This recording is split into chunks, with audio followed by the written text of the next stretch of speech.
ನಮಸ್ಕಾರಗಳನ್ನು ಹೇಳ್ತಾನ ಇವತ್ತಿನ ಕಾರ್ಯಕ್ರಮದ ನಿರ್ದೇಶಕರಾದಂತಹ ಬಿಲ್ಲಪ್ ಸರ್ ಅವ್ರಿಗೂ ನಮನಗಳನ್ನು ಸಲ್ಲಿಸ್ತಾನ. ಹಾಗೆಯೇ ಹಿರಿಯ ವ್ಯಕ್ತಿ ಶಿವಾನಂದು ಅವ್ರಿಗೂ ಕೂಡ ನಮಸ್ಕಾರಗಳನ್ನು ಹೇಳ್ತೀನಿ. ಆಮೇಲೆ ಪಂಚಾಕ್ಷರಿ ಸರು, ಅವ್ರ ಅಣ್ಣಂದರು, ತಮ್ಮಂದ್ರಿಗೂ ಎಲ್ರಿಗೂ ಕೂಡ ನಮಸ್ಕಾರಗಳನ್ನು ಹೇಳ್ತೀನಿ. ನಾನು ಈ ಮಹನೀಯರು ಹನುಮಪ್ಪ ಅವರಿದ್ದಾಗ ನಾನು ಒಂದು ಸಲ ಬಂದಿದ್ದೆ. ಅವರ ಸರಳತೆ ನಿಜಕ್ಕೂ ಕೂಡ ಭಾಳ ಖುಷಿಯನ್ನು ನನಗೆ ಕೊಟ್ಟಿತ್ತು. ಹನುಮಪ್ಪನವರು ಹಾಗೆಯೇ ಒಂದು ಪ್ರೋಗ್ರಾಮ್ನಲ್ಲಿ ನಾನು ಬಂದಿದ್ದೆ. ತುಂಬ ಸರಳವಾದ ವ್ಯಕ್ತಿ. ಅವರು ಕಾರೇಹಳ್ಳಿಗೆ ನೀಡಿರುವಂತಹ ಈ ಸಂಸ್ಥೆ ಇದೆಯಲ್ಲ, ಭೌತಿಕವಾಗಿ ಈ ಜಾಗ ಇದೆಯಲ್ಲ, ಈ ಮನಸ್ಸನ್ನು ಕ್ರೋಢೀಕರಿಸಿ ಸತ್ ಮಾರ್ಗದಲ್ಲಿ ಎಷ್ಟಾಗುತ್ತೋ ಅಷ್ಟು ಆಗಲಿ ಅನ್ನೋ ಒಂದು ಛಲದಿಂದ ಅವರು ಇದನ್ನು ಮಾಡಿದ್ದಾರೆ. ಆ ಪುಣ್ಯಾತ್ಮನ ಸಂಕಲ್ಪದಿಂದಲೇ ನಾವೆಲ್ಲ ಇಲ್ಲಿ ಕೂತ್ಕೊಂಡಿದ್ದೀವಿ. ಹನುಮಪ್ಪನವರು ಹೋಗಬೇಕಾದ್ರೆ ಏನೂ ಬಾಚ್ಕೊಂಡು ಹೋಗಲಿಲ್ಲ, ಎಲ್ಲವನ್ನೂ ಕೂಡ ಇಲ್ಲಿಗೆ ಕೊಟ್ಟೋಗಿದ್ದಾರೆ. ಅದು ಸಾರ್ಥಕ ಜೀವನ ಅಂತ ಸ್ನೇಹಿತರೆ. ಮಕ್ಕಳಿಗೆ ಆಸ್ತಿ ಕೊಟ್ಬಿಡ್ತೀವಿ, ಎಲ್ಲದೂ ಕೊಡ್ತೀವಿ. ಸಮಾಜಕ್ಕೆ ಕೊಡುವಂತಹ ಒಂದು ಕೊಡುಗೆ ಇದೆಯಲ್ಲ, ಅದು ನಿಜಕ್ಕೂ ಕೂಡ ಸ್ವಾರ್ಥರಹಿತವಾದಂತಹ ಕೆಲಸ.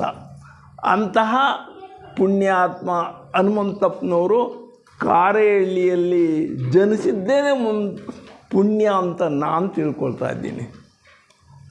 ಇರಲಿ, ಈಗ ನನ್ನ ವಿಷಯ ಏನಿದೆ ಅಂತ ಹೇಳಿದರೆ, ಏನು ನೀವೆಲ್ಲ ಕೂತಿದ್ದೀರಲ್ಲ, ನಿಮ್ಮ ಶರೀರದ ಬಗ್ಗೆ ಸ್ವಲ್ಪ ಮಾತಾಡೋಣ ಅಂತ ಬಂದಿದ್ದೀನಿ. ನಿಮ್ಮ ಶರೀರ ಅಷ್ಟೇ ಅಲ್ಲ, ನನ್ನ ಶರೀರದ ಬಗ್ಗೆಯೂ ಸರಿಯಾಗಿ ತಿಳ್ಕೊಳ್ಳೋಣ ಅಂತ ಬಂದಿದ್ದೀನಿ ನಾನು. ಯಾಕೆ ಹಂಗೆ ಅಂತ ಹೇಳಿದರೆ, ಭೂಮಿಯಲ್ಲಿ ಏನು ಚಟುವಟಿಕೆ ಮಾಡಿದರೂ ಕೂಡ ಎಲ್ಲದೂ ಕೂಡ ಸ್ಥೂಲ ಶರೀರದ ಮೂಲಕವೇ ಆಗುತ್ತೆ.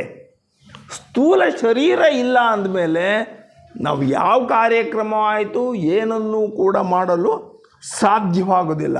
ಆಮೇಲೆ ಪ್ರತಿಯೊಬ್ಬರನ್ನು ನಾವು ಗುರುತಿಸೋದು ಹೆಂಗೆ? ಅವರು ಪಂಚಾಕ್ಷರಿ ಸರು, ಇವರು ಬಿಲ್ಲಪ್ಪ ಸರು, ನಾಗರಾಜ್ ಸರು, ಆಮೇಲೆ ಮಲಿಯಪ್ಪ ಸರ್, ಹಿಂಗೆ ಶರೀರದ ಮೂಲಕ ನಾವು ಗುರುತಿಸ್ತೀವಿ ಸ್ನೇಹಿತರೆ. ಆಮೇಲೆ ಪ್ರಾಮುಖ್ಯತೆ ಕೊಡೋದು ಕೂಡ ನಾವು ಸ್ಥೂಲ ಶರೀರಕ್ಕೇ ಪ್ರಾಮುಖ್ಯತೆಯನ್ನು ಕೊಡ್ತೀವಿ. ಅವನು ಒಳಗಡೆ ಏನಿದೆಯೋ ಎತ್ತೋ ಅದಕ್ಕೂ ಇಲ್ಲ, ಮುಖ್ಯವಾಗಿ ಶರೀರಕ್ಕೆ ನಾವು ಇದು ಮಾಡ್ತೀವಿ. ಆದರೆ ಈ ತರಹ ಸ್ಥೂಲ ಶರೀರಕ್ಕೆ ಪ್ರಾಮುಖ್ಯತೆಯನ್ನು ಕೊಡ್ತೀವಿ. ನಾವೇನು ಅಂದ್ಕೊಂಡಿದ್ದೀವಿ ಅಂದರೆ, ಒಂದೇ ಒಂದು ಶರೀರ ಇದೆ ಅಂತ ಅಂದ್ಕೊಂಡಿದ್ದೀವಿ. ಸನಾತನ ಧರ್ಮ ಹೇಳುತ್ತೆ, ಇಲ್ಲ, ಮನುಜ ಅಂತ ಏನಿದಾನ ಅವನು 3 ಬಗೆಯ ಶರೀರಗಳ ಸಂಗಮ ಅಂತ ಹೇಳ್ತಾನೆ. ಯಾವ್ಯಾವುದದು ಅಂದರೆ, ಕಣ್ಣಿಗೆ ಕಾಣಿಸ್ತಾ ಇದೆಯಲ್ಲ, ಅದು ಸ್ಥೂಲ ಶರೀರ ಅಂತ ಹೇಳ್ತೀವಿ. ಇನ್ನೊಂದು ಶರೀರ ಅದು ಈ ಶರೀರ ಏನು ಸ್ಥೂಲ ಶರೀರ ಇದೆಯಾ, ಕಣ್ಣಿಗೆ ಗೋಚರವಾಗುತ್ತೆ. ಕಣ್ಣಿಗೆ ಕಾಣಿಸುತ್ತಲ್ಲ ಶರೀರ. ಯಾವುದರಿಂದ ಆಗಿದೆ ಅಂತ ಹೇಳಿದರೆ, ಅಣುಗಳು ಮತ್ತು ಪರಮಾಣುಗಳು ಸಣ್ಣ ಸಣ್ಣ ಕಣಗಳಿಂದ ನಮ್ಮ ದೇಹ ರಚನೆಯಾಗಿದೆ. ಇದಲ್ಲದೆ ಪಂಚಭೂತಗಳು ಅಂತ ಇದ್ದಾವೆ ಸ್ನೇಹಿತರೆ. ಅಂದರೆ ಸೃಷ್ಟಿಯಲ್ಲಿರುವಂತಹ ಭೂಮಿ ನನ್ನ ಶರೀರದಲ್ಲಿದೆ, ಜಲ ನನ್ನ ಶರೀರದಲ್ಲಿದೆ, ಅಗ್ನಿ ಎಲ್ಲರ ಶರೀರದಲ್ಲೂ ಇದೆ, ವಾಯು ಉಸಿರಾಟ ಎಲ್ಲರ ಶರೀರದಲ್ಲೂ ಇದೆ, ಆಕಾಶ, ಈ 5 ತತ್ವಗಳು ಈ ಶರೀರದಲ್ಲಿ ಇದ್ದಾವೆ. ಏನು ಇದೊಂದಾಯ್ತಲ್ಲ. ಆಮೇಲೆ ಸೂಕ್ಷ್ಮ ಶರೀರ ಒಂದಿದೆ ಅಂತ ಹೇಳಿದೆ. ಯಾವುದದು? ಮತ್ತೆ ಯಾವುದದು ಅಂದರೆ ಅದಕ್ಕೆ ನಾವು 3 ಶಕ್ತಿಗಳಿಂದ ಆಗಿರುವಂಥ ಒಂದು ಸೂಕ್ಷ್ಮ ಶರೀರ ಇದೆ. ನಿಮಗೆಲ್ಲ ಗೊತ್ತಾಗುತ್ತೆ. ಅದು ಒಂದು ಇಚ್ಛಾಶಕ್ತಿ ಅಂತ ನಿಮ್ಮಲ್ಲಿ ಒಂದಿದೆ. ಆಮೇಲೆ ಅಷ್ಟೇ ಅಲ್ಲ, ಜ್ಞಾನಶಕ್ತಿ ಅಂತ ಒಂದು, ಆಮೇಲೆ ಕ್ರಿಯಾಶಕ್ತಿ ಅಂತ. ನಾಗರಾಜ್ ಸರ್, ಇದು ಪ್ಲೀಸ್ ಇದು ಕ್ಲೋಸ್ ಮಾಡಿ ಸರ್. ಇದು ಇರಲಿ.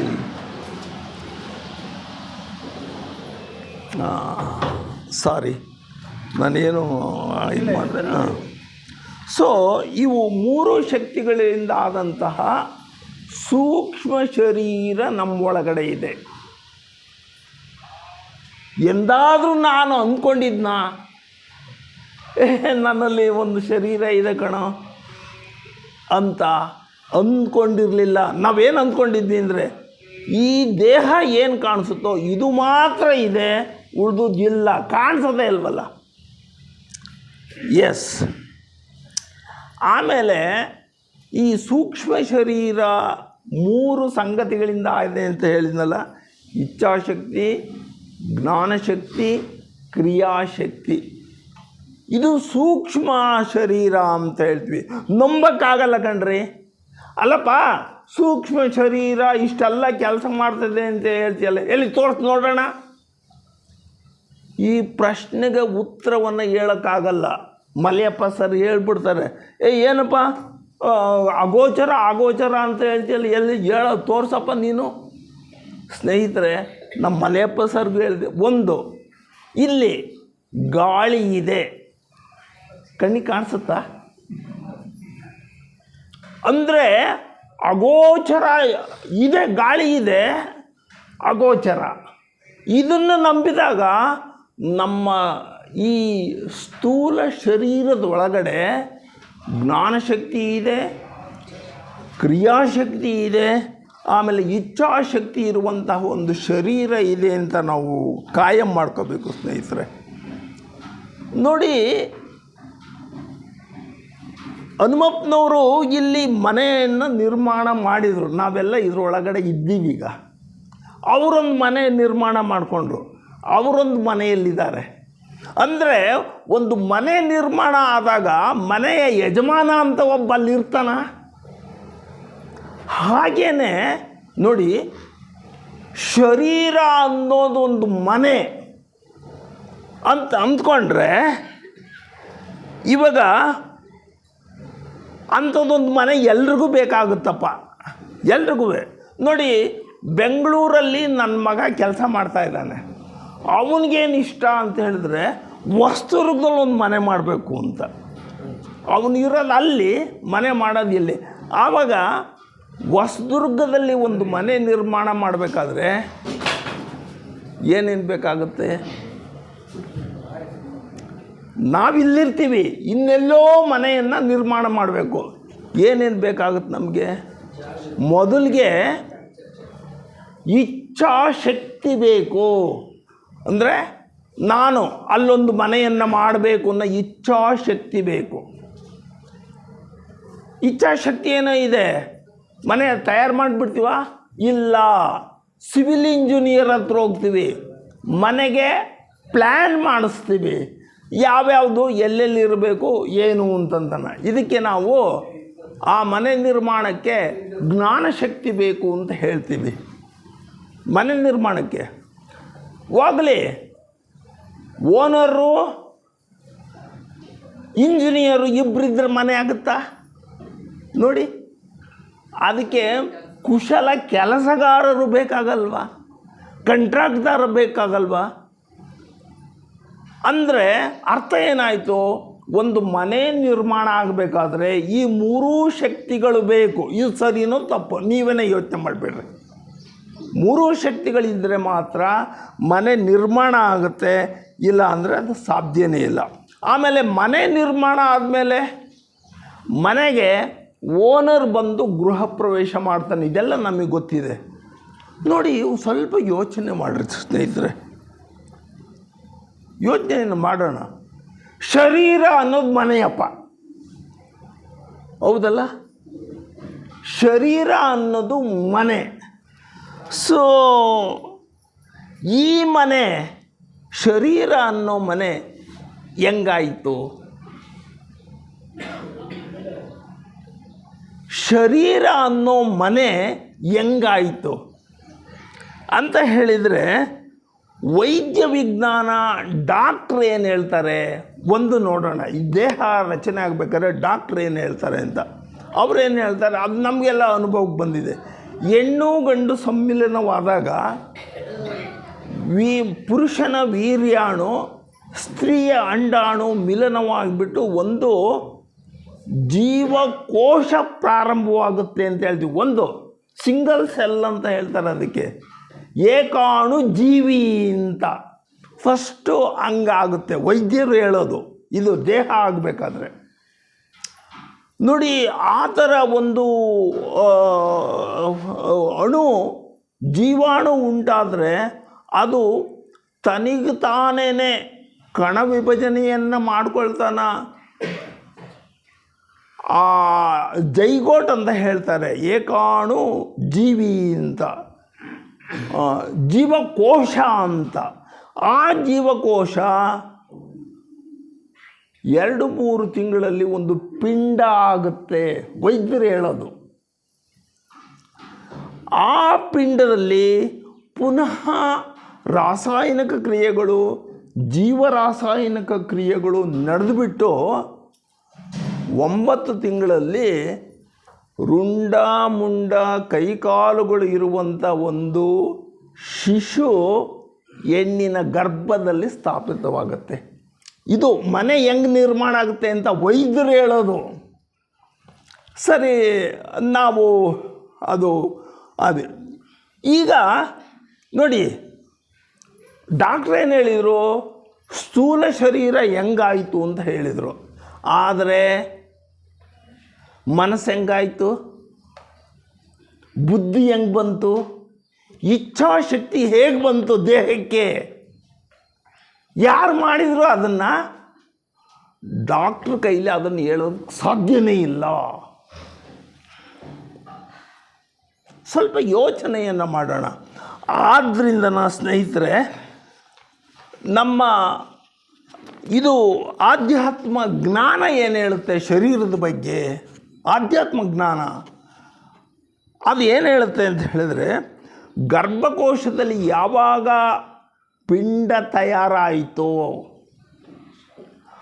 ಆ ಸಂದರ್ಭದಲ್ಲೇನೆ, ಅದು ಆತ್ಮವಿಜ್ಞಾನ ಹೇಳ್ತಾ ಹೋಗುತ್ತೆ, ಆ ಸಂದರ್ಭದಲ್ಲೇ ಆತ್ಮನು ಎಲ್ಲ ದೇವತೆಗಳನ್ನು ರಿಕ್ವೆಸ್ಟ್ ಮಾಡ್ಕೊಳ್ತಾನೆ.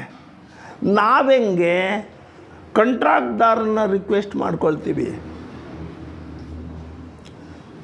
ಆಮೇಲೆ ಇದು ಇಂಜಿನಿಯರ್ನ ರಿಕ್ವೆಸ್ಟ್ ಮಾಡ್ಕೊಳ್ತೀವಿ, ಹಾಗೆ ಆತ್ಮನು ಎಲ್ಲ ದೇವತೆಗಳಿಗೂ ರಿಕ್ವೆಸ್ಟ್ ಮಾಡ್ಕೊಳ್ತಾನೆ.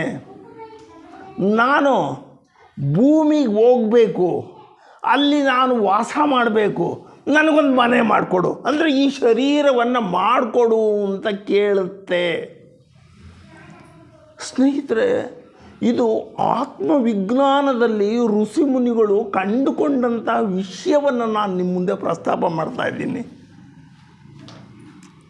ಹಾಗೆ ಅಲ್ಲಿ ಯಾರ್ಯಾರು ಇದು ಮಾಡ್ತಾರೆ ಅಂತ ಹೇಳಿದ್ರೆ, ಆವಾಗ ಆ ಪಿಂಡದ ಜೊತೆಗೆ ಸೂಕ್ಷ್ಮ ಶರೀರಗಳಾದಂತಹ ಮನಸ್ಸು ಶಕ್ತಿ, ಬುದ್ಧಿಶಕ್ತಿ, ಇಚ್ಛಾಶಕ್ತಿಗಳನ್ನು ದೇವತೆಗಳು ಆ ಪಿಂಡಕ್ಕೆ ನೀಡ್ತವೆ. ಹಂಗಾಗ್ಬಿಟ್ಟು ಮನುಷ್ಯನಲ್ಲಿ 2 ಶರೀರ ಅಂತ ಆಗಲೇ ಹೇಳಿದೆ. ಒಂದು ಸ್ಥೂಲ ಶರೀರ, ಒಂದು ಸೂಕ್ಷ್ಮ ಶರೀರ. ಆ ಸೂಕ್ಷ್ಮ ಶರೀರ ದೇವತೆಗಳಿಂದ ನಿರ್ಮಾಣ ಆಗಿರುವಂತಹ ಒಂದದ್ದು. ನಾವು ಅದ್ರ ಕಡೆ ಗಮನನೇ ಇಲ್ಲ. ಎಂದಾದರೂ ಕೂಡ ನನ್ನಲ್ಲಿ ಸೂಕ್ಷ್ಮ ಶರೀರ ಹಿಂಗಿದೆ ಹಂಗಿದೆ ಅಂತ ಎಂದಾದರೂ ಹೇಳ್ಕೊಂಡಿದ್ದೀವ? Never, impossible. ಆಮೇಲೆ ಈ ಸ್ಥೂಲ ಪ್ರಪಂಚದಲ್ಲಿ ಯಾವಾಗಲೂ ಗುರ್ತು ಹಿಡಿಯೋದು ಯಾವುದನ್ನು? ಸ್ಥೂಲ ಶರೀರವನ್ನು ಮಾತ್ರ ನಾವು ಗುರ್ತು ಹಿಡ್ತೀವಿ.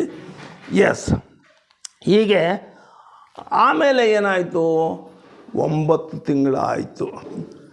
ಯಾವ ಆತ್ಮ ಪ್ರೇರಣೆ ನೀಡಿತೋ, ಸ್ನೇಹಿತರೆ, ಒಂದನ್ನು ಯೋಚನೆ ಮಾಡೋಣ.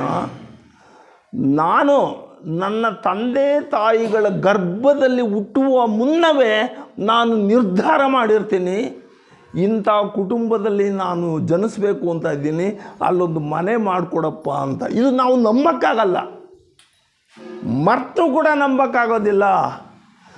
ನಮ್ಮ ತಂದೆ ತಾಯಿಗಳ ಗರ್ಭದಲ್ಲಿ ನಾನು ಬಂದೆ ಅಂತ ಹೇಳಿದರೆ ನನ್ನ ಆತ್ಮನ ಪ್ರೇರಣೆಯಿಂದಲೇ ಬಂದಿದ್ದೀನಿ. ನಾನು ಆತ್ಮ ನಿರ್ಧಾರ ಮಾಡುತ್ತೆ, ನಾನು ಇಂತಹ ಕುಟುಂಬದಲ್ಲಿ ಜನಿಸ್ಬೇಕು, ಅಲ್ಲಿ ನಾನು ಜ್ಞಾನವನ್ನು ಸಂಪಾದಿಸಬೇಕು ಅನ್ನೊಂದು ನಿರ್ಧಾರ ಮಾಡ್ತದೆ. ಸರಿ, ಪಿಂಡ ತಯಾರಾಯಿತು, ಶಿಶು ಹೊರಗಡೆ ಬಂತು. ತಕ್ಷಣ ಏನಾಯಿತು? ಆತ್ಮಲೋಕದಲ್ಲಿದ್ದಂಥ ಆತ್ಮ ಆ ಶರೀರದೊಳಗಡೆ ತಕ್ಷಣ ಪ್ರವೇಶ ಮಾಡುತ್ತೆ. ಮಗು ಕಿಟಾರನೆ ಕಿರುಚುತ್ತೆ. ನಿಮಗೆಲ್ಲ ಗೊತ್ತಿರ್ತದೆ. ತಾಯಿಯ ಗರ್ಭದಿಂದ ಹೊರಗಡೆ ಬಂದ ತಕ್ಷಣ ಪ್ರಾಣಶಕ್ತಿ ಆತ್ಮ ಆ ಶರೀರದೊಳಗಡೆ ಪ್ರವೇಶ ಮಾಡ್ತಾನೆ. ಆವಾಗಿನಿಂದ ಉಸಿರಾಟ ಪ್ರಾರಂಭ ಮಾಡಿದ್ದು ಸಾಯುವ ತನಕ ಉಸಿರಾಟ ಇರುತ್ತದೆ. ಅಂದರೆ ಅರ್ಥ ಏನು? ಜನನವಾಗಬೇಕಾದ್ರೆ ಏನು ಆತ್ಮ ಇತ್ತೋ, ಮರಣವ ಆಗುವವರೆಗೂ ಕೂಡ ಈ ಶರೀರದಲ್ಲಿ ಆತ್ಮ ಇರ್ತಾನೆ. ಸ್ನೇಹಿತರೆ, ನಾವು ನನ್ನ ದೇಹ ಚೆನ್ನಾಗಿರಲಿ, ಒಳ್ಳೆ ಬಲಿಷ್ಠವಾಗಿರಲಿ, ಇದಕ್ಕೆ ಹಾಕೋ ಊಟ ಏನು ಕೇಳ್ತೀರಾ? ಈ ಶರೀರಕ್ಕೆ ಬಟ್ಟೆ ಏನು ಕೇಳ್ತೀರಾ? ಒಳ್ಳೊಳ್ಳೆಯದು ತಿಂಡಿ ತೀರ್ಥ ಎಲ್ಲ ಮಾಡ್ತೀನಿ. ಆದರೆ ಆತ್ಮಕ್ಕೇನಾದರೂ ನೀಡಿದೀವ? ಆತ್ಮ ಏನು ಬೇಡುತ್ತೆ ಅಂತ ಹೇಳಿದ್ರೆ ಜ್ಞಾನವನ್ನು ಬೇಡುತ್ತೆ. ಜ್ಞಾನ ಎಂದಾದರೂ ಉಣಬಡಿಸಿದೀವ? ಸತ್ಸಂಗಕ್ಕೆ ಎಂದಾದರೂ ಹೋಗಿದ್ದೀವ? ಧರ್ಮಗ್ರಂಥಗಳನ್ನು ಎಂದಾದರೂ ಓದಿದ್ದೀವ? ಇವೆಲ್ಲವೂ ಕೂಡ ನಾವು ಮಾಡಿರುವಂತಹ ತಪ್ಪುಗಳು. ಇದು ಆತ್ಮವಿಜ್ಞಾನ ಈ ಥರದಲ್ಲಿ ಹೇಳ್ತದೆ. ಆಮೇಲೆ ಒಂದು ಪಕ್ಷ ನಿಮಗೆಲ್ಲ ಗೊತ್ತಿದೆ, ಅನುಭವ ಇದೆ, ಶರೀರ ತಯಾರಾಗಿಬಿಡ್ತದೆ. ಯಾವ ಆತ್ಮ ಬರಬೇಕೋ ಅಲ್ಲಿ ಬಂದು ಸೇರಿಕೊಳ್ಳದೆ ಹೋದರೆ ಮೈ ಇಳಿಯುತ್ತೆ ಅಂತ ಹೇಳ್ತಾರೆ. ಗೊತ್ತಿದೆ ನಿಮಗೆಲ್ಲ?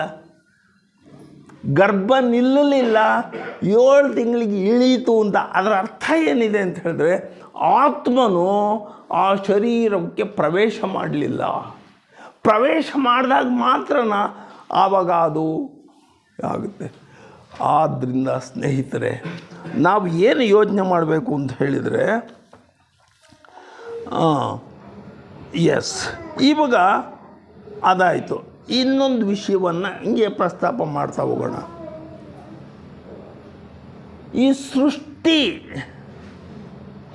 ಜೀವಂತ ಇರೋವಂಥದ್ದು. ಅದು ಗಾಳಿ ಇದೆ,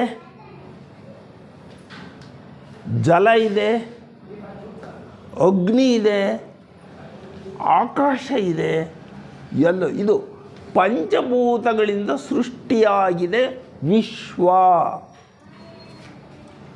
ವಿಶ್ವವನ್ನು ಸೃಷ್ಟಿ ಮಾಡಿಕೊಂಡು ಅದರಲ್ಲಿರೋನು ಯಾರು ಅಂತ ನೀವು ಪ್ರಶ್ನೆ ಹಾಕಿದಾಗ ಪರಮಾತ್ಮ ಅಂತ ಹೇಳ್ತೀವಿ. ನೋಡಿ, ಇಲ್ಲಿ ಇನ್ನೊಂದು ವಿಷಯವನ್ನು ತಿಳ್ಕೊಳ್ಳೋಣ. ಏನು ಸೃಷ್ಟಿಯನ್ನು ಮಾಡಿದ್ರೋ ಸೃಷ್ಟಿ ಮಾಡೋದಕ್ಕೆ ಪರಮಾತ್ಮ ಒಬ್ಬನೇ ಸಾಲದು ಸ್ನೇಹಿತರೆ. ಅದಕ್ಕೆ 300 ಕೋಟಿ ದೇವತೆಗಳು ಕೈ ಹಾಕ್ತಾರೆ, ಸಪ್ತ ಋಷಿಗಳು ಕೈ ಹಾಕ್ತಾರೆ, ಶ್ವೇತರ್ಷಿ ಸಂಘ ಕೈ ಹಾಕುತ್ತೆ. ಈ ಥರದಲ್ಲಿ ಎಲ್ಲ ದೇವತೆಗಳು ಆ ಸೃಷ್ಟಿಗೆ ಸಹಾಯ ಮಾಡ್ತಾರೆ ನೋಡಿ. ಅದೇ ಟೀಮು, ಅದೇ ದೇವತೆಗಳು ಈ ಶರೀರದಲ್ಲಿರುವಂತಹ ಸೂಕ್ಷ್ಮ ದೇಹಕ್ಕೂ ಕೂಡ ನೆರವನ್ನು ನೀಡ್ತಾರೆ. ಹುಟ್ಟಿದಾಗನಿಂದಲೂ ಸಾಯೋವರೆಗೂ ಕೂಡ ಈ ಶರೀರದಲ್ಲಿ ದೇವತೆಗಳು ಇದ್ದುಕೊಂಡು ನಮ್ಮನ್ನು ನಡೆಸ್ಕೊಳ್ತಾರೆ. ಆದರೆ ನಾವು ಅದನ್ನು ಗೌಣ ಮಾಡಿಬಿಡ್ತೀವಿ, ಗಮನಕ್ಕೆ ತೆಗೆದುಕೊಳ್ಳೋದಿಲ್ಲ. ಇಂಪಾಸಿಬಲ್. ನನ್ನ ಶರೀರದ ಮಾತ್ರ ಗಮನ ಕೊಡ್ತೀವಿ ನೋಟು, ಆಳವಾಗಿ ಇರುವಂತಹ ಆತ್ಮಜ್ಞಾನಕ್ಕೆ ನಾನು ಕೊಡೋದಕ್ಕೆ ಸಾಧ್ಯನೇ ಆಗಲ್ಲ ಅಂತ. ಇವಾಗ ಆಯಿತು ಸ್ನೇಹಿತರೆ. ಅಂದರೆ ಒಂದು ವಿಷಯವನ್ನು ನೀನು ಅರ್ಥ ಮಾಡ್ಕೊಳ್ತೀವಿ ಸ್ನೇಹಿತರೆ. ಸೂಕ್ಷ್ಮ ಲೋಕ, ಸೂಕ್ಷ್ಮ ದೇವತೆಗಳು ವಿಶ್ವವನ್ನು ಸೃಷ್ಟಿ ಮಾಡಿದ್ದಾರೆ, ನನ್ನ ದೇಹವನ್ನು ಸೃಷ್ಟಿ ಮಾಡಿದ್ದಾರೆ, ದೇಹದ ಒಳಗಡೆ ಇದ್ದಾರೆ, ಕೆಲಸ ಮಾಡ್ತಾ ಇದ್ದಾರೆ ಅಂದರೆ ನಂಬಕ್ಕೆ ಆಗಲ್ಲ. ಎಲ್ಲರಿ ಆಗ್ಲಿಂದ ಬಡ್ಕೊಂಡಿದ್ದು ನನಗೆ ಒಂದು ದಿವಸನೂ ಗೊತ್ತಾಗಲಿಲ್ಲಪ್ಪ. ಈಗ ನೋಡಿದೆ, ಕನ್ನಡಿ ಮುಂದೆ ನಿಂತ್ಕೊಂಡಿದ್ದೆ, ಇದಿತ್ತಲ್ಲ, ನಾನು ಏನು ನಾರಾಯಣಪ್ಪ ಬಿಡು ಅಂತ ಹೇಳ್ಬಿಟ್ಟು ಇದಕ್ಕೆ ಶೇವಿಂಗ್ ಮಾಡೋದು, ಇದಕ್ಕೆ ಇದು ಮಾಡೋದು, ಇದಕ್ಕೆ ಡ್ರೆಸ್ ಮಾಡೋದೇ ಇಲ್ಲ. ಶರೀರದ ಒಳಗಡೆ ಇರುವಂತಹ ಆತ್ಮಕ್ಕೆ ನಾನು ಏನಾದರೂ ಮಾಡಿದ್ನ? ಇಂಪಾಸಿಬಲ್. ಅದು ಭಾಳ ಕಷ್ಟ ಸ್ನೇಹಿತರೆ. ಅಂದರೆ ಒಂದು ವಿಷಯವನ್ನು ನಾನು ಹೇಳ್ತೀನಿ, ಇವೆಲ್ಲ ಸೃಷ್ಟಿಯಾಗೋದು, ಸೃಷ್ಟಿಗೆ ದೇವತೆಗಳು ಕೆಲಸ ಮಾಡೋದು, ನನ್ನ ಶರೀರದಲ್ಲಿ ದೇವತೆಗಳಿದ್ದಾರೆ, ಜೀವಕೋಶ ಇದೆ, ಜೀವಾತ್ಮ ಇದೆ ಅಂತ ನಂಬೋಕ್ಕಾಗಲ್ಲ. ಭಾಳ ಕಷ್ಟ. ತೋರಿಸು ಅಂದ್ರೆ ಏನು ತೋರ್ಸೋಣ ನಾನು? ಆದರೆ ಒಂದು ವಿಷಯವನ್ನು ಹೇಳಿರ್ತೀನಿ ನಿಮಗೆ, ಒಂದು ಸಣ್ಣ ವಿಷಯ. ಎಲ್ಲರೂ ಕೂಡ ಟಿ ವಿಯಲ್ಲಿ ಒಂದು ಪ್ರೋಗ್ರಾಮ್ ಬರ್ತದೆ, ಸರಿಗಮಪ ಲಿಟ್ಲ್ ಚಾಂಪ್ ಅಂತ. ಅಲ್ಲಿ ಬಾಲ ಪ್ರತಿಭೆಗಳು ಬಂದು ಹಾಡನ್ನು ಹೇಳ್ತಾರೆ ಖುಷಿ ಖುಷಿಯಾಗಿ. ಅಲ್ಲಿ ಅನುಶ್ರೀ ಅನ್ನೋ ಒಬ್ಬಳು ಆ್ಯಂಕರು ಇದು ನಿರೂಪಣೆಯನ್ನು ಮಾಡ್ತಾರೆ ನೋಡಿ. ಮಂಗಳೂರಿನ ಒಬ್ಬಳ ಹುಡುಗಿ, ಸುಮಾರು 8ನೇ ತರಗತಿ, 14 ವರ್ಷ. ಅವಳಿಗೆ ಏನು ಮಾಡಿದರು ಅಂತ ಹೇಳಿದರೆ, ಕಣ್ಣಿಗೆ ಬಟ್ಟೆ ಕಟ್ಕೊಂಡಿದ್ಲು ಆ ಹುಡುಗಿ. ಬಟ್ಟೆ ಕಟ್ಕೊಂಡಾಗ ಒಂದು ನೋಡಿ, ನೀವೆಲ್ಲ ನೋಡಿದ್ದೀರಿ ಈ ಪ್ರೋಗ್ರಾಮ್, ನಾನು ನೋಡಿದೆ, ಭಾಳ ಆಶ್ಚರ್ಯಪಟ್ಟೆ ನಾನು. ಹುಡುಗಿಗೆ ಮಾನ್ಯ ಅಂತ, ಮಂಗಳೂರು ಹುಡುಗಿ, ಬಟ್ಟೆ ಕಟ್ಬಿಟ್ಟಿದ್ದಾರೆ. 100 ರೂಪಾಯಿ ನೋಟನ್ನು ಅನುಶ್ರೀ ತೊಗೊಂಡೋಗ್ಬಿಟ್ಟು ಆ ಹುಡುಗಿ ಮುಂದಿಡ್ತಾಳೆ. ಬಟ್ಟೆ ಕಟ್ಕೊಂಡಿದೆ. ಆಶ್ಚರ್ಯ ಆಗುತ್ತೆ. ಎಷ್ಟು ರೂಪಾಯಿ ನೋಟಮ್ಮ ಇದು? 100 ರೂಪಾಯಿ ನೋಟು. ಆಮೇಲೆ ಬಟ್ಟೆ ಕಟ್ಕೊಂಡಿದ್ದಾಳೆ. ಇದು ಸಾಮೂಹಿಕವಾಗಿ ಹಿಂಗೆ.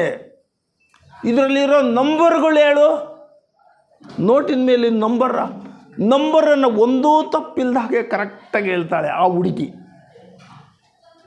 ಅಲ್ಲಿಗೆ ಅದು ಬಿಡಿ ಸ್ನೇಹಿತರೆ.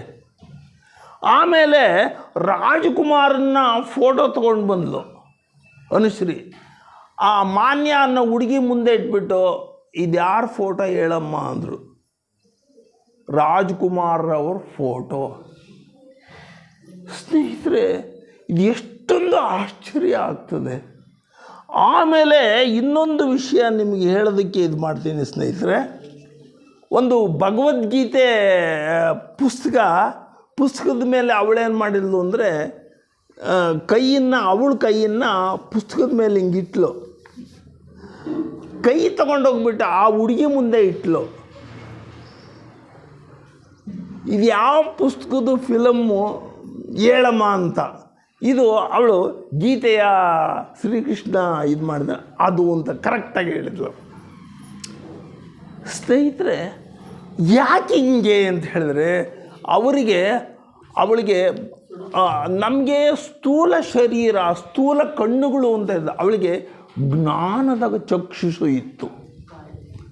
ಜ್ಞಾನ ಚಕ್ಷುಷುವ ಮೂಲಕ ಅವಳು ಎಲ್ಲದನ್ನು ಕೂಡ ಕರೆಕ್ಟಾಗಿ ಕಂಡುಹಿಡಿದ್ಳು.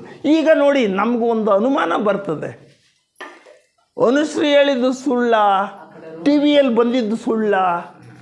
ಆದರೆ ನಾವೇನು ಹೇಳ್ತೀವಿ ಅಂದರೆ, ಆತ್ಮಜ್ಞಾನದಲ್ಲಿ ನಿಜವಾಗಲೂ ಕೂಡ ತಿಳ್ಕೊಳ್ಳೋದು ಸಾಕಷ್ಟು ಇದೆ. ನಾವು ಹುಟ್ಟಿದ ಮೇಲೆ ಜ್ಞಾನಿ ಅಂದ್ಕೊಳ್ಬೇಕಾದ್ರೆ, ಮನುಷ್ಯ ಅಂತ ಅಂದ್ಕೊಳ್ಬೇಕಾದ್ರೆ ಸೂಕ್ಷ್ಮ ಶರೀರದ ಬೆಳವಣಿಗೆಗೆ ಗಮನ ಕೊಡಬೇಕು ಅಂತ ಹೇಳ್ತಾರೆ ಸ್ನೇಹಿತರೆ. ಮಗನ್ನ ನಾನು ಪೈಲ್ವಾನ್ ಮಾಡಿದರೆ ಸಾಲದು, ಮಗನಲ್ಲಿರುವಂಥ ಆತ್ಮಶಕ್ತಿ ಏನಿದೆಯೋ, ಮಕ್ಕಳಲ್ಲಿರುವಂಥ ಆತ್ಮಶಕ್ತಿ ಏನಿದೆಯೋ, ಆತ್ಮಶಕ್ತಿ ಇದ್ದರೆ ಸದ್ಗುಣಗಳು ಅಂತ ಹೇಳ್ತೀವಿ. ಅವುಗಳನ್ನು ಬೆಳೆಸೋದು ನಮ್ಮೆಲ್ಲರ ಮುಖ್ಯವಾದ ಜವಾಬ್ದಾರಿ ಅಂತ. ಸೊ ಹಾಗೆ ಸ್ನೇಹಿತರೆ,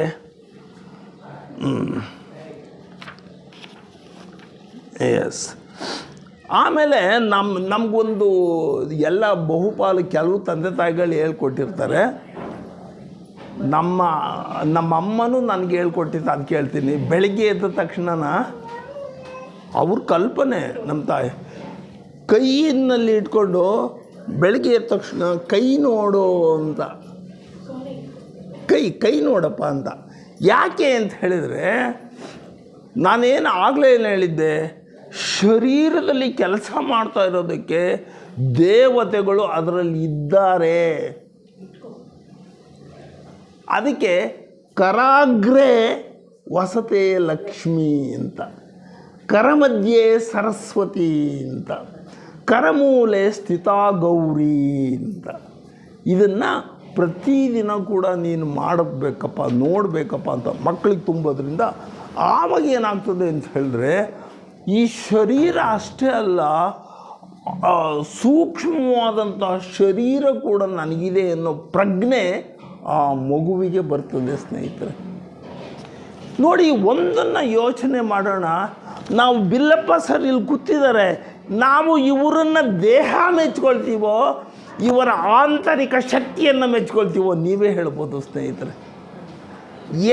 ಇಂಥ ಶರೀರಗಳು ಬೇಕಾದಷ್ಟಿದಾವೆ ಕಣ್ರಿ. ಶರೀರ ತಗೊಂಡೇನು ಮಾಡೋಣ?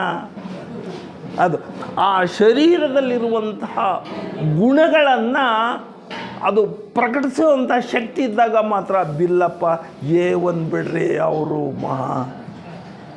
ನಾವು ಮೆಚ್ಕೊಳ್ತೀವಿ ಸ್ನೇಹಿತರೆ. ನಮ್ಮನ್ನು ಮೆಚ್ಕೊಳ್ಳೋದು ಕೂಡ ಆತ್ಮದ ಬೆಳವಣಿಗೆಯನ್ನು ನೋಡಿ ಮೆಚ್ಕೊಳ್ತಾರೆ ಹೊರತು ಕೇವಲ ಶರೀರವನ್ನು ನೋಡಿಕೊಂಡು ಯಾರೂ ಮೆಚ್ಕೊಳ್ಳೋಕ್ಕೆ ಸಾಧ್ಯವಿಲ್ಲ. ಆದರೆ ನಮಗೆ ಈ ಪ್ರಜ್ಞೆ ಇಲ್ಲ ಸ್ನೇಹಿತರೆ. ಈ ಪ್ರಜ್ಞೆ ಇದೆಯಲ್ಲ, ನಮಗೇನಾಗಿದೆ ಅಂದರೆ, ಈಗ ಭೌತಿಕ ಜಗತ್ತು ಏನಿದೆಯೋ, ನೀನು ಎಲೆಕ್ಷನ್ನಿಗೆ ನಿಂತ್ಕೊಳ್ಳೋ, ನೀನು ಗೆದ್ದು ಬಿಡ್ತೀಯಾ ಅಂತ. ಎಲೆಕ್ಷನ್ನಿಗೆ ನಿಂತ್ಕೊಳ್ಳೋಕೆ ಏನೇನು ಬೇಕೋ ಅದು ಬೇರೆ ವಿಷಯ. ಅದೇ ಒಬ್ಬ ಜನಪ್ರಿಯ ವ್ಯಕ್ತಿ ಆಯ್ಕೆ ಮಾಡೋಕ್ಕೆ ಸಾಧ್ಯ ಆಗ್ತದ? ಸಾಧ್ಯವಾಗಲ್ಲ. ಅದು ಬಿಟ್ಬಿಡೋಣ ಸ್ನೇಹಿತರೆ. ಇವಾಗ ಭಗವದ್ಗೀತೆಯಲ್ಲಿ ಶ್ರೀಕೃಷ್ಣ ಒಂದು ಕಡೆ ಒಂದು ಸಣ್ಣ ವಿಷಯವನ್ನು ಹೇಳ್ತಾನೆ. ಎಸ್, ಸಣ್ಣ ವಿಷಯ ಅಲ್ಲ, ಇದು ದೊಡ್ಡ ವಿಷಯ ಆಯಿತು.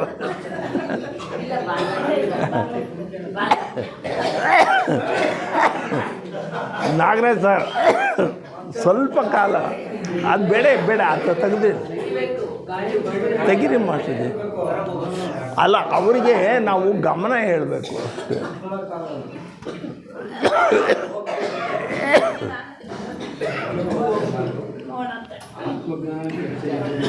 ಭಗವದ್ಗೀತೆಯಲ್ಲಿ ಇದನ್ನೇ ಹೇಳಿದ್ದು, ಕೆಮ್ಮು ಬರ್ತದಪ್ಪ ಹುಷಾರಾಗಿರ್ರಿ ಅಂತ.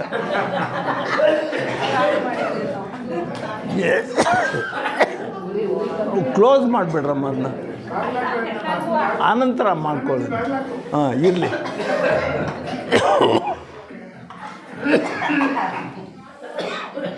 ನಾವು ನಂಬೋದಿಲ್ಲ, ಆದರೆ ಶ್ರೀಕೃಷ್ಣ ಒಂದು ಕಡೆ ಹೇಳ್ತಾ ಹೋಗ್ತಾನೆ ಭಗವದ್ಗೀತೆಯಲ್ಲಿ, ಪ್ರತಿಯೊಂದು ಪ್ರಾಣಿಯಲ್ಲಿಯೂ ಕೂಡ ಭೂತಕೋಟಿಯಲ್ಲಿಯೂ ಆದಿಯೂ ನಾನೇ, ಮಧ್ಯನೂ ನಾನೇ, ಅಂತ್ಯನೂ ನಾನೇ ಅಂತ ಹೇಳಿಬಿಟ್ಟು ಅವರು ಹೇಳ್ತಾರೆ ಸ್ನೇಹಿತರೆ.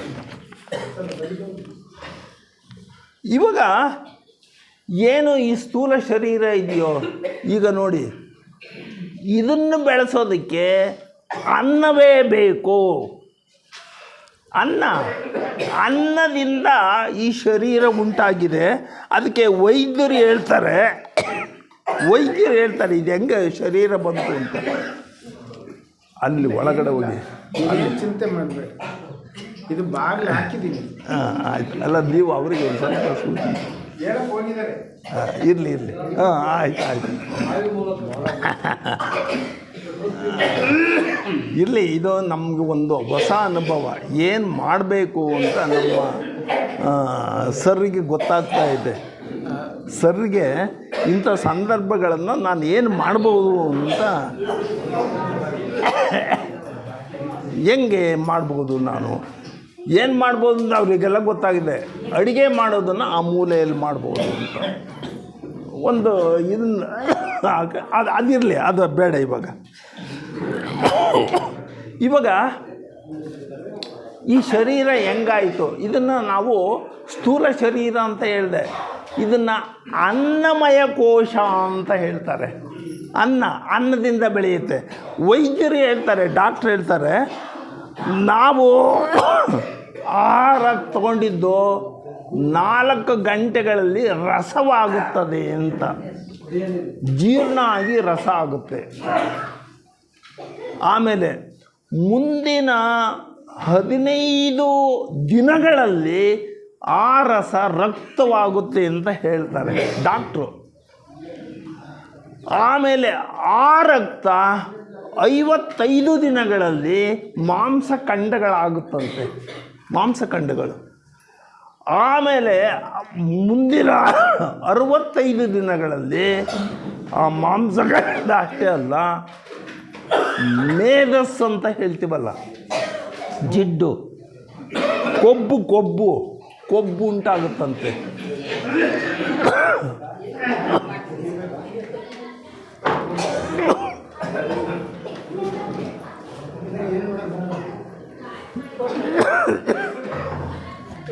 ಅಣ್ಣ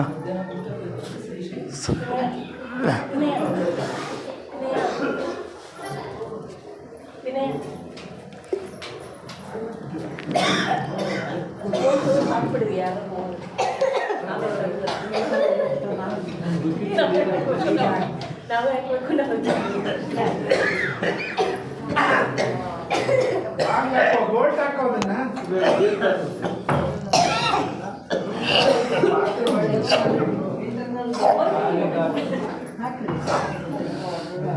ಪಾತ್ರೆ ಬಾಯಿನ ಮುಚ್ಚ ಕೇಳಿದೀವಿ. ಈಗ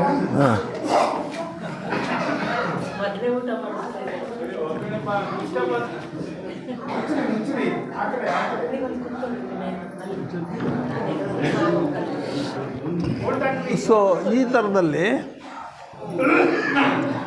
ಮುಂದಿನ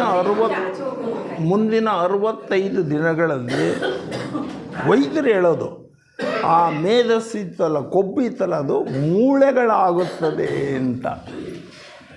ಅಂದರೆ ಇದನ್ನು ನಾವು ಅನ್ನಮಯ ಕೋಶ ಅಂತ ಹೇಳ್ತೀವಿ, ಸ್ಥೂಲ ಶರೀರ ಅಂತ ಹೇಳ್ತೀವಿ. ನಾವು ಬಹುಪಾಲು ನಮ್ಮ ಗಮನ ಎಲ್ಲನ ಸ್ಥೂಲ ಶರೀರಕ್ಕೆ ಕೊಟ್ಟಿದ್ದೀವಿ.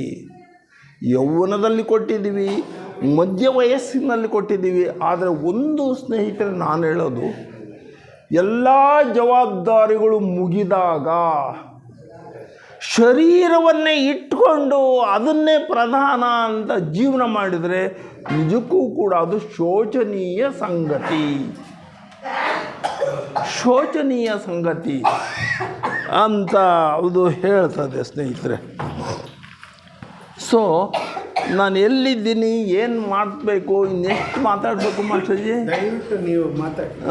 ಇನ್ನು ಕೆಲವೇ ಇದರಲ್ಲಿ ನನ್ನ ಮಾತು ಮುಗಿಸ್ತೀನಿ ಸ್ನೇಹಿತರೆ. ಇವಾಗ ಒಂದು ಮನುಷ್ಯ ಸ್ಥೂಲ ಶರೀರವನ್ನು ಎಷ್ಟು ಪ್ರೀತಿಸ್ತಾನೆ ಅಂತಂತ. ಈ ಶರೀರಕ್ಕೆ ಹಗಲಿರುಳು ಗಮನವನ್ನು ಕೊಡ್ತಾನೆ. ನಾನು ನನ್ನದು ಎಂಬ ಭ್ರಮೆಯಲ್ಲೇ ಬದುಕ್ತಾನೆ. ಒಂದು ಕತೆ ಕೇಳಿ, ಅಲ್ಲಿಗೆ ನಾನು ಕತೆ ಮುಗಿಸ್ತೀನಿ.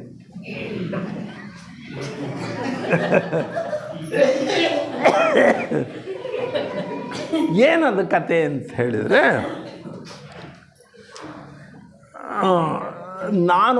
ನಾವೇನು ಹೇಳ್ತೀವಿ ಅಂತ ಹೇಳಿದ್ರೆ, ಅಪ್ಪ ಇದು ದೇಹ ಹೋಗ್ಬಿಡ್ತದೆ, ಹನುಮಂತಪ್ಪ ಹೋಗ್ಬಿಟ್ಟಿದ್ದಾರೆ, ಅವರ ಆತ್ಮ ಏನಿದೆಯೋ ಅದನ್ನು ನಾವು ಇವತ್ತು ನೋಡ್ತಾ ಇದ್ದೀವಿ ಸ್ನೇಹಿತರೆ. ಇದು ನಾವು ಹೇಳೋದು, ಆತ್ಮಜ್ಞಾನ ಹಂಗೆ ಹೇಳುತ್ತೆ. ಈಗ ನೋಡಿ, ಒಂದು ಸ್ವಲ್ಪ ಯೋಚನೆ ಮಾಡಿ ಸ್ನೇಹಿತರೆ, ನಮ್ಮ ತಂದೆ ತಾಯಿಗಳನ್ನು ನೆನೆಸ್ಕೊಳ್ಳುವಷ್ಟು ನಾವು ಯಾರನ್ನೂ ನೆನೆಸ್ಕೊಳ್ಳೋದಿಲ್ಲ. ಏನಾದರೂ ನೆನಪಾಗುತ್ತಾ? ಕೊನೆಗಾಲದಲ್ಲಿ ನಮ್ಮಮ್ಮ ಹಿಂಗಿದ್ಲು, ನಮ್ಮ ತಂದೆ ಹಿಂಗಿದ್ದ, ಹಂಗೆ ಅದು ಅವರ ಸ್ಥೂಲ ಶರೀರ ಎಂದೋ ಹೋಗಿದೆ, ಆದರೆ ಅವರ ಆತ್ಮ ಶಕ್ತಿ ಇದೆಯಲ್ಲ, ಅದು ನಮ್ಮನ್ನು ಕಾಪಾಡ್ತದೆ. ಇರಲಿ, ನನ್ನ ಕತೆ ಹೇಳಬೇಕಲ್ಲ. ಇವಾಗ ರಾತ್ರಿ ಗಂಡ ಹೆಂಡತಿ ಒಂದು ರೂಮ್ನಲ್ಲಿ ಮಲಗಿದ್ದಾರೆ. ಗಂಡನಿಗೆ ನಿದ್ರೆಯಲ್ಲಿ ಹಾರ್ಟ್ ಅಟ್ಯಾಕ್ ಆಗುತ್ತೆ. ಅಯ್ಯೋ ರಾಮ,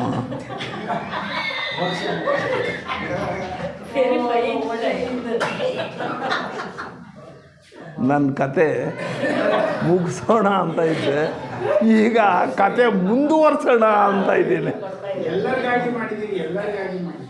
ಇರಲಿ, ಇದು ಯೋಜನೆ ಸರಿ ಇದೆ. ಯೋಜನೆ ಬೇರೆಯವ್ರಿಗೂ ಕೂಡ ಇದು ಅನುಕೂಲ ಆಗುತ್ತೆ. ಇರಲಿ, ಇದು ನನಗೆ ಯಾಕೆ ನನ್ನದೊಂದು ವೀಕ್ನೆಸ್ ಇದೆ, ಇದನ್ನು ಹಿಡ್ಕೊಂಡು ನನಗೆ ಕೈ ನಡ್ಕ ಬರ್ತದೆ, ಹಂಗಾಗ್ಬಿಟ್ಟು ಇದನ್ನು ಹಿಡ್ಕೊಂಡು ಆಯಿತು. ಸೊ ಈಗ ನನ್ನ ಕತೆ ತಾನೇ, ಗಂಡ ಹೆಂಡತಿ ಇರ್ತಾರೆ, ರಾತ್ರಿ ನಿದ್ರೆಯಲ್ಲಿ ಗಂಡ ಹಾರ್ಟ್ ಅಟ್ಯಾಕ್ ಆಗಿ ಹೋಗ್ಬಿಡ್ತಾನೆ. ಸ್ವಲ್ಪ ಕತೆ ಆದರೂ ಕೂಡ ನಮ್ಮ ಕತೆನೇ ಅದು.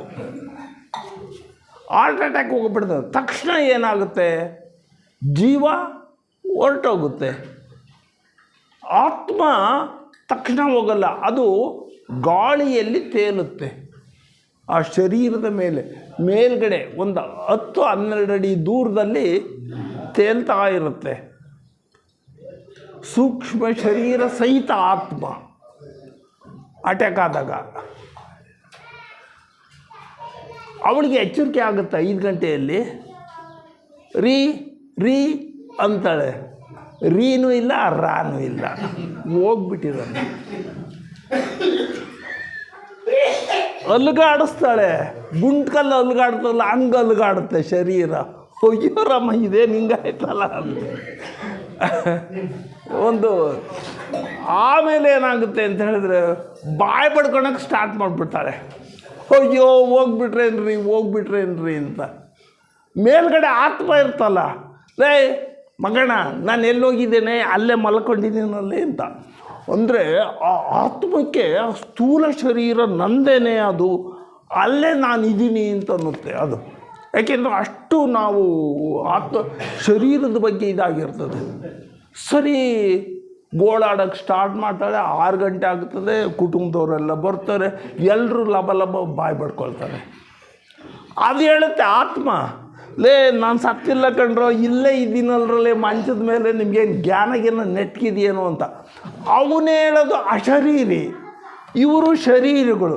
ಇವ್ರು ಮಾತಾಡೋದೆಲ್ಲ ಅವನಿಗೆ ಕೇಳಿಸುತ್ತೆ, ಅವನು ಹೇಳೋದು ಇವ್ರಿಗೆ ಕೇಳಿಸ್ತಾ ಇಲ್ಲ. ಸಹಜ ಸ್ನೇಹಿತರೆ. ಅನಂತರ ಏನಾಯಿತು, ಪಕ್ಕದ ಮನೆಗೆಲ್ಲ ಹೇಳಲೇಬೇಕಲ್ಲ, ಹಿಂಗೆ ಹೋಗ್ಬಿಟ್ರಂತೆ ಅಯ್ಯೋ ನಡೆಯ ಹೋಗೋಣ ಅಂತ ಎಲ್ಲರೂ ಬರ್ತಾರೆ. ಅವನು ಆತ್ಮ ಇತ್ತಲ್ಲ, ಪಕ್ಕದ ಮನೆ ನೆಂಟರು ಬಂದಾಗ, ಲೇ ರಮಣ ನೀನಾದರೂ ಹೇಳಲ್ಲೇ ನಾನು ಸತ್ತಿಲ್ಲ, ಇಲ್ಲೇ ಮಂಚದ ಮೇಲೆ ಮಲಗಿದ್ದೀನಿ ಅಂತ. ಎಲ್ಲರೂ ಕೂಡ ಸತ್ತೋಗಿದ್ದೀನಿ ಅಂತ ಸುಳ್ಳು ಹೇಳ್ತಾರೆ ಕಣೋ ಅಂತ. ಪಕ್ಕದ ಮನೆಯವ್ರಿಗೆ ಆತ್ಮ ಹೇಳುತ್ತೆ, ಅವ್ರಿಗೆ ಇದು ಗೊತ್ತೇ ಆಗಲ್ಲ. ಅವ್ರು ಬಂದು ಅಯ್ಯೋ ಸತ್ತೋಗ್ಬಿಟ್ನೇನಮ್ಮ, ಹೋಗ್ಲಿ ಬಿಡಮ್ಮ, ಅವನಿಗೆ ಅದೃಷ್ಟ ಇಷ್ಟೇ ಇದೆ ಅಂತ.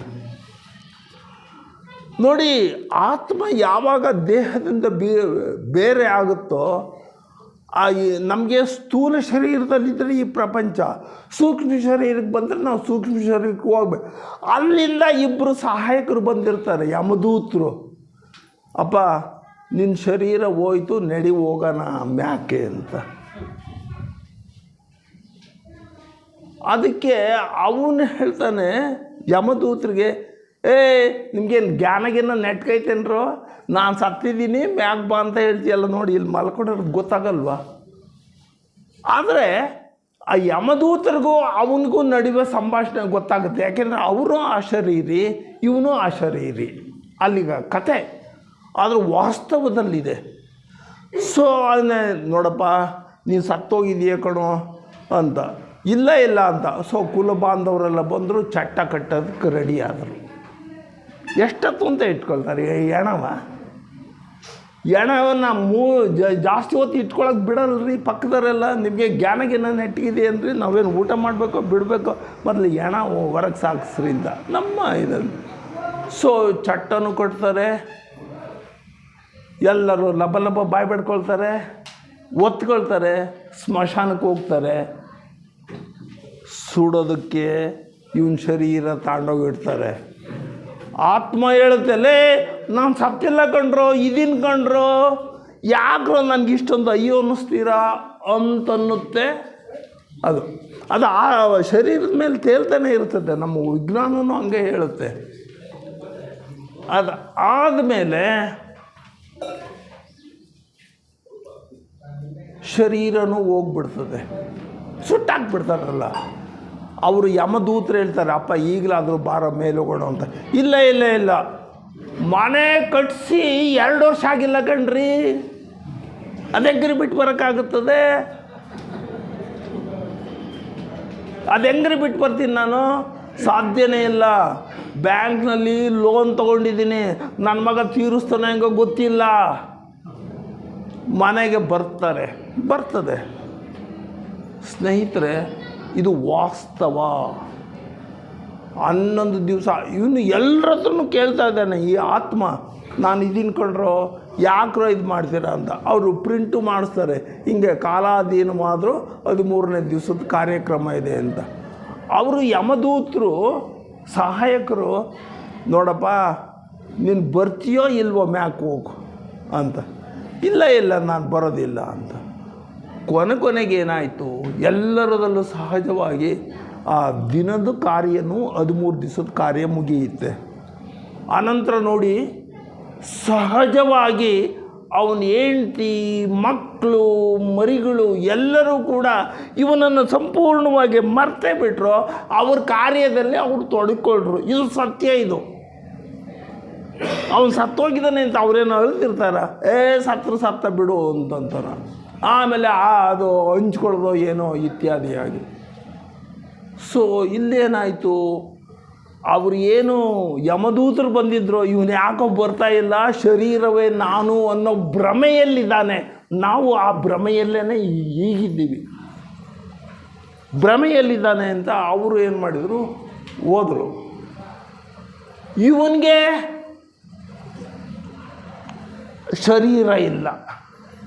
ಶರೀರ ಇಲ್ವಲ್ಲ, ಸುಟ್ಟಾಕಿದಾರಲ್ಲ. ಮ್ಯಾಲಕ್ಕೆ ಹೋಗೋಣ ಅಂದ್ರೆ ದಾರಿ ಗೊತ್ತಿಲ್ಲ, ಎಲ್ಲಿಗೆ ಅಂತ ಹೋಗ್ತಾನೆ.